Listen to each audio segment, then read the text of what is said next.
Hello, welcome. I'm Nasrin Sultana. I'm a postdoc scholar and McGill University and also CSPC volunteer. It's my pleasure to interview Dr. Sandra Lapointe, Professor of Philosophy at McMaster University today. And congratulations again, Sandra, on your winning the National Trailblazer Award policy. Thank you. Thank you so much, Nasrin. Would you like to introduce more? Because I know there are so many things you are doing. Yes, I am a philosopher by training, but over the last 10 years, I've shifted direction a bit and got more and more interested in questions around knowledge mobilization and innovation, skills training, and how we bring the knowledge of the social science and humanities to bear on our innovation ecosystems. And out of this came two initiatives, actually three. And I'm the host of the Canadian Forum for Social Innovation. That's interesting. And you mentioned knowledge, technology, and innovation. How do you define or see that innovation, knowledge, and talent ecosystem? Yeah, I mean, this is a really interesting question because ecosystem here is the key term, right? When we think about knowledge, when we think about talent, when we think about innovation, we often think about them in organizational settings, and how organizations are responsible for innovation and for talent, and even within organizations, how there are different units that are going to train or do research or actually contribute to the implementation of that knowledge that's generated. And these models for talent and innovation and research are often very linear. They're very focused on the outcomes. And that model doesn't work very well because, as we know, organizations are part of large networks that are interrelated and that entertain various types of relationships that are very hard to track.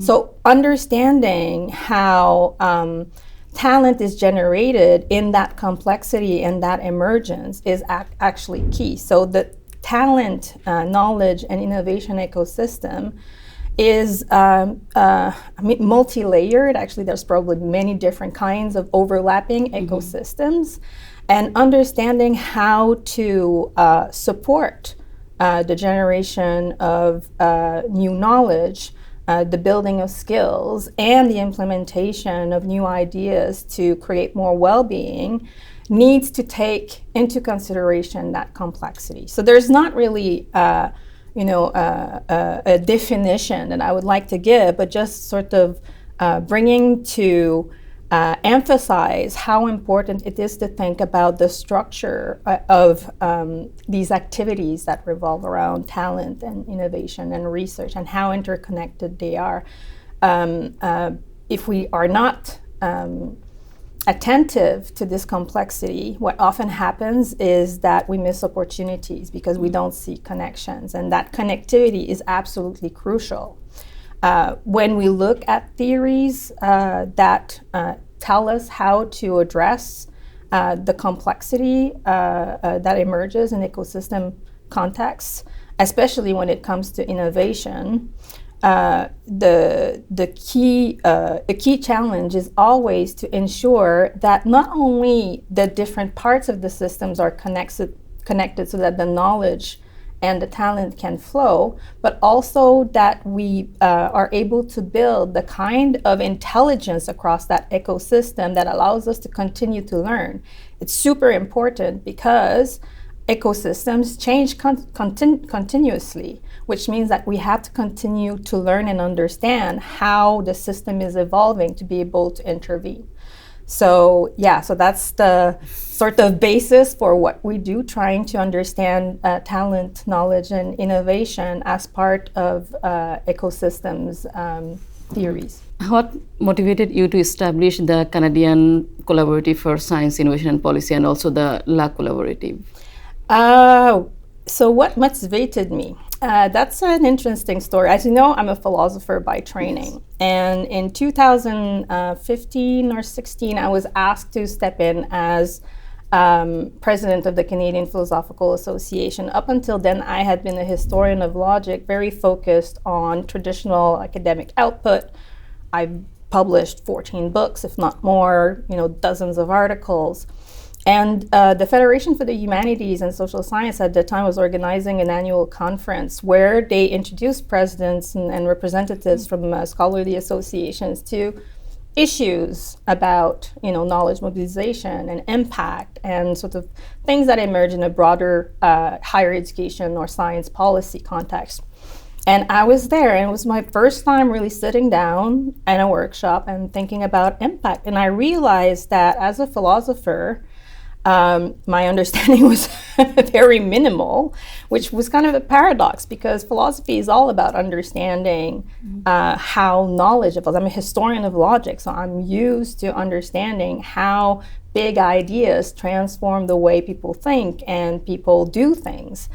But there was no application, and I became very interested. And as president of the Canadian Philosophical Association, I had a chance to dive, and I took the chance. And one thing led to another, and one thing that happened is I came here to the Canadian Science Policy Conference and found my people and started to learn more intensely. So we first established the Collaborative as an outfit that's dedicated to supporting social science, humanities, knowledge mobilization specifically, trying to create new models that are more attuned to the specific contributions that social science and humanities can make to community innovation, to all aspects of policy, because it was very clear to me that there was a big gap and that social science and humanities were underutilized.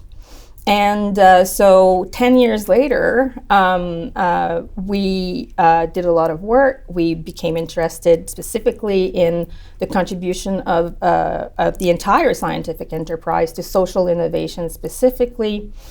We secured grants to be able to deepen our understanding, but also to launch new initiatives, especially around experiential learning for graduate students, to increase capacity for innovation, both in the research context in academia, but also in community. And it became clear that we had to bring the conversation to policy interest holders and engage them, and that's the mission of the Canadian Collaborative for Society, Innovation and Policy. It's to make sure that we are creating that connectivity across the innovation ecosystem, to have the discussions that are going to transform our innovation strategy so that it can effectively address the societal challenges that we're facing, the crisis, but also, the sort of normal hygiene of our institutions, making sure that they're fair and thinking about the role of knowledge of the whole of science in that context. That's interesting. You just mentioned innovation strategy, then challenges. So what are your thoughts on the current scenario of innovation and science in Canada? Okay, yeah, so I talked about it a little bit at the beginning, right? My thoughts on what's happening in innovation and science policy in Canada.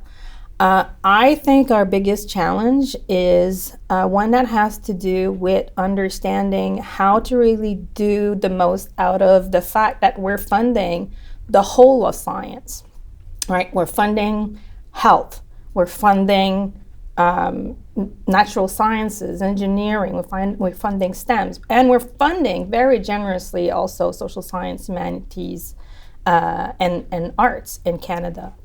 But when you think about the discourse or the narrative around innovation, it's often very focused on technology and economic growth or productivity, which is super important, of course, but that's only part of the story. I see that our innovation strategy is not doing justice to the richness of our research ecosystem.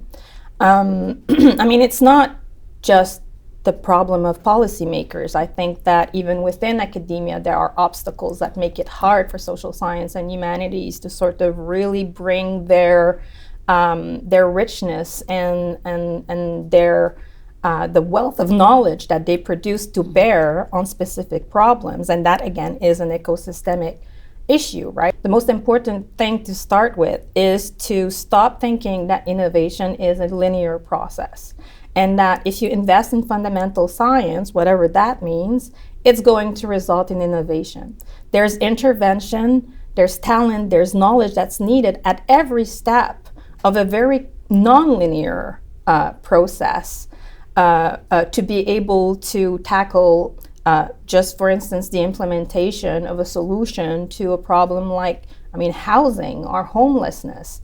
That involves, yes, new technologies, but also a lot of understanding for the more qualitative, the more normative, because our societies want fairness.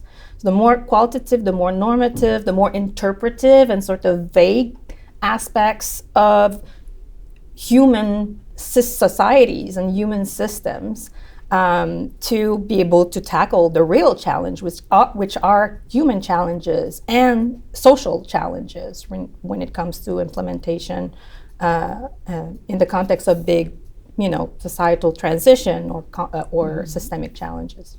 That's great. So what do you think about the value of Canadian Science Policy Centre and its position in this ecosystem as a community hub, knowledge mobilizer, and talent incubator?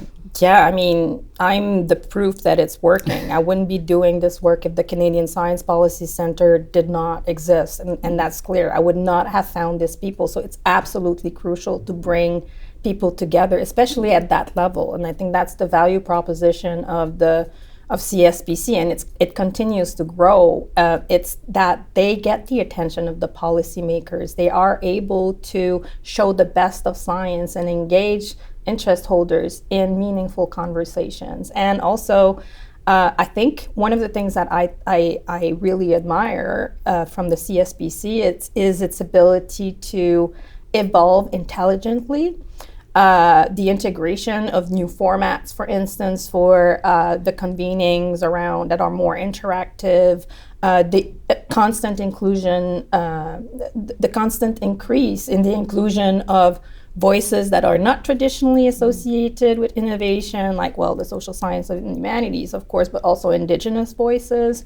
So no, I'm completely biased, but CSPC, I think, plays a crucial role in that ecosystem. And that's also the reason why it was very important for us at the Canadian Forum for Social Innovation to partner with CSPC to make sure that when we're having our conversations about when we're thinking about how to expand our understanding of what innovation ecosystems are and really be inclusive of the kinds of innovation that happen in community to address social problems and the contribution of social science, Indigenous knowledges to this, it was really absolutely crucial to have CSPC as a partner, because this is a conversation that needs to be an integral part of what the Canada's innovation dialogue, and that dialogue is led by CSPC. Yeah. So thank you very much for doing this such great work and sharing it with us, and above all being part of the CSPC 2025. Thank you.